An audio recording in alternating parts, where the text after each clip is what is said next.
28 जुलै रोजी जागतिक निसर्ग संवर्धन दिन मान्य करण्यात आला. निरोगी समाज म्हणजेच निरोगी वातावरण होय. नैसर्गिक संसाधनांचे संरक्षण करण्याबद्दल जागरूकता वाढवणे अतिशय महत्त्वाचे आहे.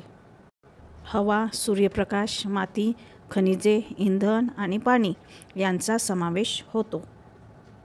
या सर्व गोष्टी निसर्गात आढळतात व लोक वापरतात. 2037 पर्यंत जनसंख्या 9 अब्जापर्यंत जाणार असा अंदाज आहे. सर्वांनीच त्याचा वापर सुरू ठेवला तर ते वेगाने नष्ट होणार. सुज्ञ, सुशिक्षित, आध्यात्मिक व चांगल्या लोकांना नैसर्गिक संसाधनांची चिंता आहे. तसेच गरीब, मध्यमवर्गीय, अशिक्षित, अध्यात्म न पाळणारे लोक विचार न करता नैसर्गिक संसाधनांचा अतिवापर करीत आहे.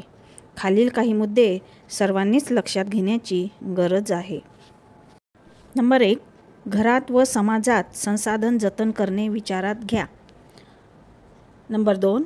मुलांना नैसर्गिक संसाधनांची महत्त्व सांगा. Earth affairs, green fire, the blue प्लॅनेटसारखे माहितीपट दाखवा.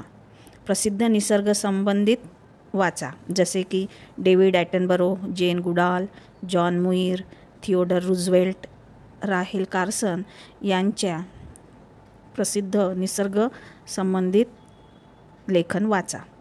तसेच वेगवेगळे संसाधनाबद्दल कल्पना मांडा. नवी दिल्लीमधील पर्यावरण माहिती प्रणाली ENVIS केंद्र यांनी प्रोत्साहन दिले व वन मंत्रालय, पर्यावरण विभाग, भारत सरकार प्रायोजित करतात. भारतासोबत अनेक देश पुढे आले व सहभाग घेतला. प्रत्येकाने आपापल्या परीने त्यात सहभाग घ्यायला हवा. त्याबद्दल सर्वांना शिक्षित करणे व जागरूक करणे गरजेचे आहे. त्यासाठी खालील 10 मार्ग आहे जे सर्वसामान्यतः सर्वांनीच पाळायला हवी.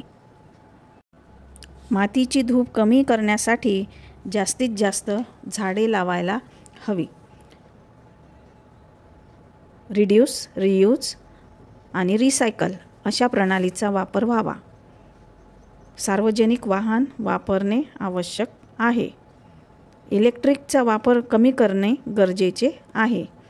कागदाऐवजी डिजिटल होणे काळाची गरज आहे. स्वच्छता अभियान राबवणे व कचरा जाळू नये व हवा शुद्ध ठेवावी व स्वतःचे कंपोस्ट बनवावे. फक्त या गोष्टी पाळा व पुढील पिढीसाठी निसर्ग वाचवा. माणूस म्हणून हेच आपले काम आहे. धन्यवाद.